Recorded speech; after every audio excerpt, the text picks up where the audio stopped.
Assalamualaikum dan salam sejahtera saya ucapkan kepada barisan hakim yang arif lagi bijaksana, guru-guru yang dikasihi dan rakan-rakan yang saya sayangi sekalian. Hari ini saya ingin menyampaikan sebuah cerita mengenai seorang budak lelaki yang tabah dan cekal dalam cerita yang bertajuk Surat dari Ayah. Daniel nama diberi, anak sulung dari keluarga kecil yang dipenuhi kasih dan sayang. Dia merupakan seorang murid tahun 6 yang bersekolah di Sekolah Kebahasaan Seri Cendekia. Seorang murid yang biasa-biasa saja dari luar, tetapi luar biasa semangatnya dari dalam. Kehidupan Daniel tidak seperti kebanyakan rakan sekelasnya. Ayahnya terpaksa bekerja di luar negara sebagai buruh binaan jauh di Timur Tengah. Ibunya pula perlu menjual kuih-muih di pasar pagi untuk menampung kehidupan mereka sekeluarga. Sejak kecil, Daniel telah diajar erti berdikari dan berjimat cermat.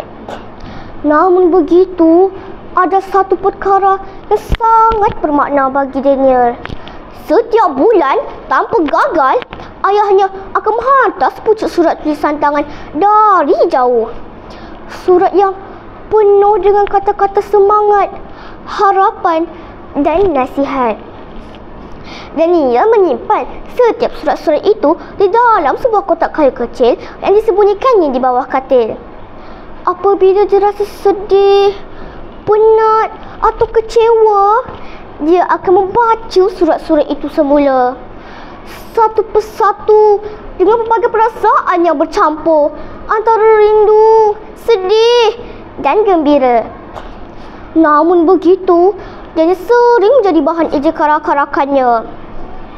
Daniel, pensel kau tu dah pendek, takkan tu pun tak mampu beli. Beg sekolah tu pun entah-entah dari zaman dinosaur. Alahai anak si penjual kuih, tak layak kawan dengan kami. Mereka terus-terusan mengejek Daniel, mendera emosi dan perasaannya. Namun begitu, dia tetap sabar, tidak memaki, tidak melawan, malah tidak mengadu.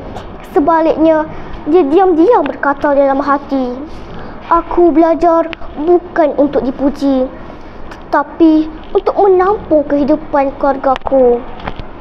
Cikgu-cikgu di sekolah tahu kelebihan Daniel.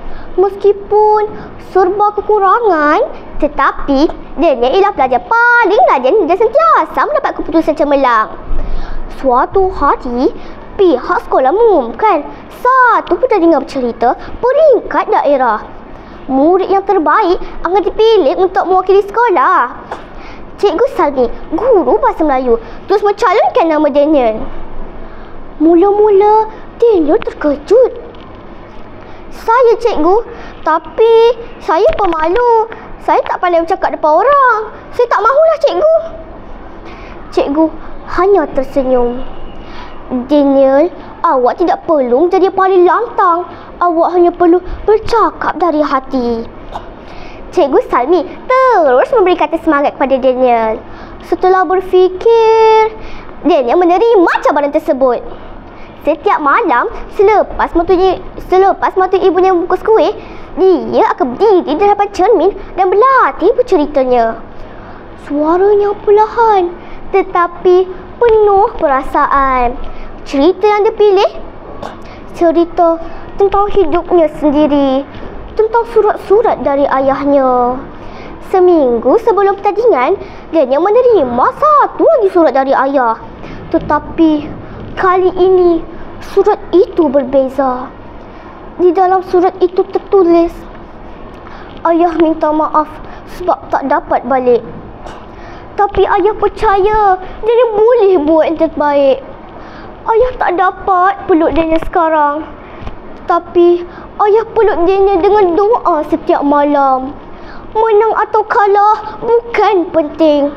Yang penting Daniel buat dengan ikhlas." Perasaan hibah terus menyembunyi dirinya. Dia terlalu inginkan ayahnya hadir untuk menyaksikannya di atas pentas. Namun, harapannya punah. Ayah tidak akan hadir. Dia kecewa. Dia menangis semahunya. Tetapi saat itu dia cepat-cepat tersedar. Astaghfirullahalazim. Aku tidak boleh begini. Aku mesti bangkit. Aku bukan lemah. Dia menolak sendirian.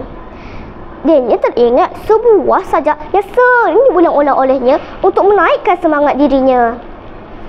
Dalam kehidupan yang panjang, pasti bertemu rintangan, duka dan bahagia. Namun, jangan pernah biarkan dirimu lelah. Bersiaplah untuk melangkah maju. Jangan pernah menyerah mesti badai menerpa. Kuatkan tekadmu, jaga api dalam hatimu.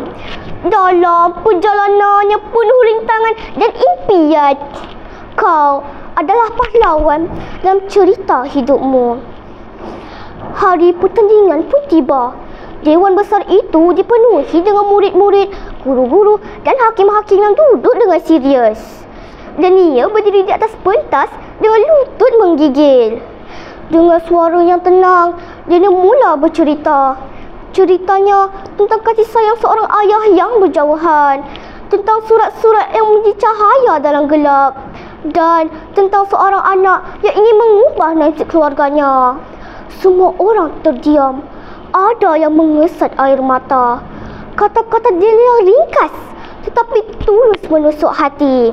Dan ia memenangi tempat pertama dalam pertandingan itu.